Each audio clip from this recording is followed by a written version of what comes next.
So guys, আর একটা নতুন mini ব্লগে আপনাদের অনেক অনেক স্বাগত।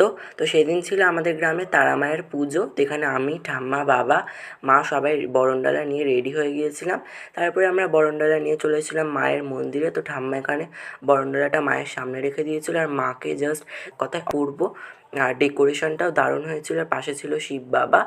আর আপনারা কেমন লাগছে আপনাদের এই ডেকোরেশনটা মন্দিরের চারপাশের? আমার তো দারুণ লেগেছে, আপনারা অবশ্যই কমেন্টে জানাবেন।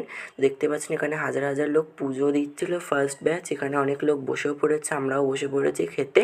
দেখতে পাচ্ছেন এখানে কী বলবো, মায়ের মন্দিরের পাশে একটা ছোটো মাঠ ছিল, ওখানেও অনেক ভিড় হচ্ছিল বলে ওখানেও খেতে দিয়ে দিয়েছে। আর এখানে দেখতে পাচ্ছেন খাবার টেবিলের এখানে অনেক ভিড়। আর ভিডিও পছন্দ হয় লাইক, শেয়ার এবং সাবস্ক্রাইব করবেন আপনারা দয়া করে। তো এখানে দেখতে পাচ্ছেন অনেক দোকান বসেছে খাবারের। নেক্সট ব্লগে তো এখানে অনেক দোকান বসেছিল, সব দোকান টোকান দেখে আমরা চলে গিয়েছিলাম বাড়ি। তো দেখো।